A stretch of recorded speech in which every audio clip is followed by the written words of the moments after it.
Israel Iran యుద్ధంలో మరో మలుపు తీసుకుంది. రష్యా అధ్యక్షుడు పుతిన్ ఒక సమావేశంలో మాట్లాడుతూ డైరెక్ట్ గా ఏమన్నారంటే ఇరాన్కి న్యూక్లియర్ వెపన్ ని తయారు చేసే హక్కు ఉంది, న్యూక్లియర్ వెపన్ ని కాపాడుకునే హక్కు కూడా ఉంది. ఎవడు వీళ్ళంతా కూడా మాట్లాడడానికి? ఏ దేశానికి ఆ దేశం కాపాడుకునే హక్కు ఉన్నటువంటి మాటని బహిరంగంగా ఒక అంతర్జాతీయ వేదికపై నుంచి ఆయన మాట్లాడుకొచ్చారు. ప్రస్తుతానికి ఇరాన్కి అణ్వాయుధాలు కాపాడుకునే హక్కుతో పాటుగా వాటిని ప్రయోగించుకునే హక్కు కూడా ఉందని చెప్పి పుతిన్ మాట్లాడడంతో ప్రస్తుతానికి ఒక హాట్ టాపిక్గా మారింది. అంటే పుతిన్ డైరెక్ట్గా ఇరాన్కి బహిరంగంగా ఇప్పటివరకు ఆయన మాట్లాడిన దాంట్లో రష్యా అధ్యక్షుడి కార్యాలయం నుంచి కానీ, రష్యా అధ్యక్షుల ఆఫీస్ నుంచి కానీ, ప్రధాన కార్యాలయం నుంచి కానీ, రష్యా కొంత అధికారుల చేత ఈ ఒక్క వ్యాఖ్యలు జరిగాయి, ఫోన్ సంభాషణలు మాత్రమే జరిగాయి. కానీ బహిరంగంగా ఆయన నోటి వెంట ఫర్ ద ఫస్ట్ టైం ఇరాన్కి సపోర్టివ్గా మాట్లాడారు రష్యా అధ్యక్షుడు పుతిన్. ఆయనకి కేవలం రష్యా అధ్యక్షుడితోనే కాదు, అటు ఇజ్రాయెల్ అధ్యక్షుడు నేతన్యాహుతో కూడా మంచి సంబంధాలు ఉన్నాయి, ఇరు దేశాలతో మంచి సంబంధాలు ఉన్నాయి. నేను ఇరు దేశాల మధ్య సంధి కుదిర్చి నేను ఇరు దేశాలని శాంతి వైపుగా నడిపిస్తానని చెప్పి చాలా బహిరంగంగానే మాట్లాడుకొచ్చారు నేతన్యాహు విషయంలో. ఇరాన్ అలీ ఖమేనీ విషయంలో పుతిన్ మాట్లాడుకొచ్చారు. సో ప్రస్తుతానికి పుతిన్ మాట్లాడిన మాటలు ప్రస్తుతం హాట్ టాపిక్గా మారుతున్నాయి. రెండు దేశాల మధ్య యుద్ధాన్ని ఆపేందుకు నేను మధ్యవర్తిత్వం వహిస్తాననే మాటల్ని రష్యా అధ్యక్షుడు మాట్లాడుకొచ్చారు. ఇరాన్లోని బుషెహర్ అయితే ఇక్కడ కొన్ని విషయాలు చెప్తాను మీకు ఇంట్రెస్టింగ్గా, ఒకసారి వినండి దయచేసి. సో చాలా క్లియర్గా ఏ రకంగా యుద్ధాన్ని రష్యా అమెరికాలు వాడుకుంటున్నాయి, అగ్రరాజ్యాలు ఏ రకంగా ప్రవర్తిస్తానని మీకు చెప్పి ప్రయత్నం చేస్తా. మరి కాసేపట్లో మా ప్రతినిధి సచిన్ కూడా మనతో పాటు లైవ్లో జాయిన్ అవుతారు. ఎస్, ఇక్కడ రష్యా ఎందుకు ఇరాన్ పైన ఇంత ఇంట్రెస్ట్ చూపెడుతుందంటే కనుక చూడండి, 2024లో సుమారుగా $8 బిలియన్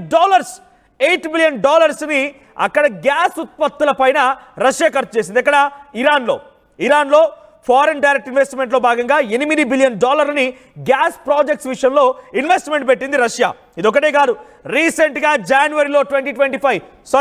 ఏప్రిల్ 2025 అంటే నెల రోజుల క్రితమే మరొక $4 బిలియన్ యొక్క ఇన్వెస్ట్మెంట్ కూడా ఆయిల్ ఫీల్డ్స్ పైన ఇన్వెస్ట్ చేసింది Russia.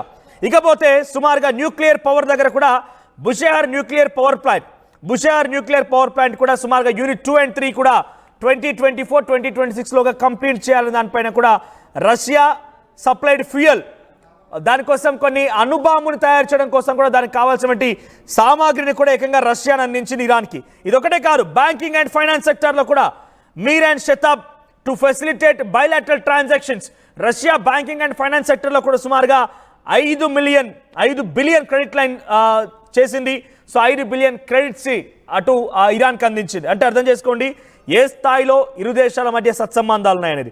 $8 billion గ్యాస్కి investment, nuclear power తయారీ కోసం యూనిట్ 2 and 3 కోసం అన్ని రకాలుగా రా మెటీరియల్స్ పంపించడం, బ్యాంకింగ్ అండ్ ఫైనాన్స్ విషయంలో $5 బిలియన్ క్రెడిట్ రూపంలో ఇరాన్కి అందించడం, ఆ తర్వాత రషాత్ ఆస్ట్రా రైల్వే లైన్ గురించి కూడా ల్యాండ్ అక్విజిషన్ విషయంలో కూడా జియోలాజికల్ వర్క్స్లో కూడా రష్యా సహకరించింది ఇరాన్కి. ఇదొకటే కాదు, స్పేస్ అండ్ టెక్నాలజీ ఉంది. ఆ తర్వాత ఇరు దేశాల మధ్య 20 సంవత్సరాల పాటుగా స్ట్రాటజిక్ పార్ట్నర్షిప్ ట్రిటీ కూడా సంతకం చేశారు ఈ మధ్య కాలం 2025లో. ఇటువంటి సత్సంబంధాలు ఉన్నాయి. కాబట్టి ఇక్కడ వీటిని కాపాడుకోవడం కోసం కూడా రష్యా ఒక బాధ్యత తీసుకోవాల్సిందే. కనీసం వాటిని రక్షించుకోవడం కోసమైనా రష్యా రంగంలో దిగాల్సిందే. ఇకపోతే ఒకసారి మనం అటు ఇజ్రాయెల్ వైపుగా అమెరికా నిలబడుతోంది. సో అమెరికా ఎటువంటి ఇన్వెస్ట్మెంట్ చేసింది ఇజ్రాయెల్ అని చూస్తే కనుక ఫారెన్ డైరెక్ట్ ఇన్వెస్ట్మెంట్లో భాగంగా ఓవరాల్గా ఫారెన్ డైరెక్ట్ ఇన్వెస్ట్మెంట్లో $54 బిలియన్ ఇజ్రాయెల్లో ఫారెన్ డైరెక్ట్ ఇన్వెస్ట్మెంట్ వస్తే దాంట్లో కేవలం అమెరికావే $35 బిలియన్ ఉన్నాయి. అంటే అర్థం చేసుకోండి ఎంతలా ఉందనేది, ఎంతలా ఇజ్రాయెల్ ఇన్వెస్ట్మెంట్ పెట్టింది అమెరికా అనేది. ఇక మిలిటరీ ఎయిడ్ అండ్ వెపన్స్ విషయంలో అయితే ఇరు దేశాల మధ్య చాలా పెద్ద ఎత్తున బిగ్గెస్ట్ బిజినెస్ జరిగింది. $8 బిలియన్ తోని జనవరి 2025 రోజే, జనవరి 2025లోనే చాలా బిగ్గెస్ట్ పర్చేస్ చేసింది ఇజ్రాయెల్ అమెరికా నుంచి. $8 బిలియన్ ఖర్చు చేసింది. ఇకపోతే ఏడాదికి సగటున ఇప్పటివరకు ఒక 10 సంవత్సరాల నుంచి $3.3 బిలియన్ ఖర్చు చేసి యావరేజ్గా కొనుగోలు చేస్తుందట. ఇదొకటే కాదు, మీ సపోర్ట్ ఇస్తున్నందుకు గాను మీ సపోర్ట్ కోసం కూడా సుమారుగా $3.3 బిలియన్ ఇజ్రాయెల్ అమెరికాకు అందిస్తోంది. ఇదొకటే కాకుండా స్ట్రాటజికల్ పార్ట్నర్షిప్ సంబంధించిన రిలేషన్షిప్ కూడా ఉంది, ప్రైవేట్ క్యాపిటల్ ఉంది, వెంచర్ ఇన్వెస్ట్మెంట్స్ ఉన్నాయి. ఇలా ఒకటి కాదు రెండు కాదు, చాలా పెద్ద మొత్తంలోనే అమెరికా ఇజ్రాయెల్కి సపోర్ట్ చేస్తోంది. ఎస్, ఇక్కడ మీకు అర్థమైంది కదా. నేను ఇవన్నీ ఎందుకు చెప్తున్నానంటే అమెరికా డైరెక్ట్గా ఇజ్రాయెల్కి సపోర్ట్ చేయడానికి కారణం బిజినెస్, రష్యా డైరెక్ట్గా ఇరాన్కి సపోర్ట్ చేయడానికి కారణం అది ప్రపంచ దేశాల శాంతి కోరుకున్నారు కావచ్చు, కానీ ఈ రకమైన సపోర్ట్ బిజినెస్ కూడా ఉంది. కాబట్టి ఇక్కడ రష్యా డైరెక్ట్గానే చెప్తోంది ఇరాన్కి ఆ హక్కు ఉంది, ఇరాన్కి నేను కాపాడుతాను, ఏకంగా న్యూక్లియర్ వెపన్స్ తయారీ కోసం నేను ఫ్యూయల్ కూడా పంపిస్తానని చెప్తోంది రష్యా. కాబట్టి రష్యాకి డెఫినెట్గా ఇరాన్ని కాపాడుకోవాల్సిన బాధ్యత ఉంది. అలా కాపాడుకుంటూనే అమెరికాకి వ్యతిరేకంగా పోరాడే అవకాశం కూడా ఉంది. ఎస్, మరిన్ని ఇంట్రెస్టింగ్ అప్డేట్స్ ఏం జరగబోతుందని మా ప్రతినిధి కొలీగ్ సచిన్ అందిస్తారు. సచిన్, సో ప్రజెంట్ ఏం జరగబోతోంది? రష్యా బహిరంగంగా ఇప్పటివరకు రష్యా అధ్యక్షుడు పుతిన్ కార్యాలయం నుంచి కొన్ని ప్రకటనలు వచ్చాయి. డైరెక్ట్గా చైనాతో సత్సంబంధాలు కొనసాగించే ఫోన్ సంభాషణ కూడా బయటికి లీక్ అయింది. ఇంటర్నేషనల్ వార్తాకథనాల మేరకు మనం వాటిని చెప్పుకొచ్చాం. కానీ ఇప్పుడు ఏకంగా బహిరంగంగా అంతర్జాతీయ వేదిక నుంచే ఆయన మాట్లాడారు. బిఫోర్ ఐ కంటిన్యూ, ఒకసారి రష్యా అధ్యక్షుడు అంతర్జాతీయ వేదిక నుంచి ఏం మాట్లాడాడో ఆ వీడియో చూద్దాం.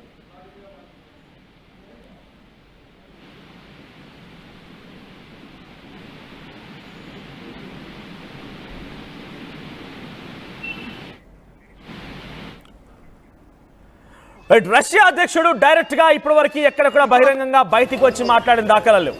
ఫోన్ సంభాషణలో మాట్లాడినట్టుగా అటువైపు అమెరికా అధ్యక్షుడితో మాట్లాడాడు, ఆ తర్వాత ఇరాన్ తో మాట్లాడాడు, చైనాతో మాట్లాడాడు. కానీ ఇప్పుడు ఇక్కడ ఇంట్రెస్టింగ్ గా బహిరంగంగా ఫర్ ఫస్ట్ టైం అంతర్జాతీయ వేదికపై నుంచి రష్యా అధ్యక్షుడు పుతిన్ మాట్లాడడం ఫర్ ఫస్ట్ టైం చూస్తున్నాం. ఆయన ఏమంటున్నారు?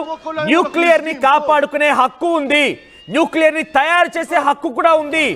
ఎన్పిటి నాన్ ప్రొలిఫరేషన్ ట్రీటీలో సైన్ చేసినా కూడా మనం కొన్ని సందర్భాల్లో అత్యవసర సమయాలు వెనుదిరిగి వెళ్ళిపోవచ్చు. అంటే ఆయన యుక్రెయిన్ వైపుగా కూడా అటువంటి ఆలోచనతో ఉన్నాడు కాబట్టి ఇరాన్ సమర్థిస్తున్నట్టుగా కొంత కనబడుతోంది. ఏదేమైనా కూడా రష్యా అధ్యక్షుడు నేను అవకాశం డెఫినెట్ గా ఉంది, నేను ఇరు దేశాలతో సత్సంబంధాలు కొనసాగించాను, నెతన్యాహు నాకు మంచి మిత్రుడే, అటు ఇరాన్ సంబంధించిన వ్యక్తి కూడా మంచి మిత్రుడే, కాబట్టి ఇరు దేశాలతో సత్సంబంధాలు కలిపి శాంతి నెలకొల్పుతాననే మాటల్ని ఆయన మాట్లాడుతున్నాడు. ఒకసారి పుతిన్ అంతర్జాతీయ వేదిక నుంచి ఇరాన్కి మద్దతుగా ఎలా మాట్లాడనేది ఆ వీడియో చూద్దాం. Iran. We support Iran in its struggle for its legitimate interests, including the interests with respect to peaceful uses of the atomic energy. And this has always been our position. This is our principled position, including in this conflict. It has never changed. And those who claim that we should have done more, well, what more? Relations between Russia and Iran. We support Iran in its struggle for its legitimate interests, including the interests with respect to peaceful uses of the atomic energy. And this has always been our position. This is our principled position, including in this conflict. It has never changed. And those who claim that we should have done more, well, what more? Relations between. So, చూసారు కదా నేను చెప్తున్నారు, they have their own freedom to secure and save nuclear.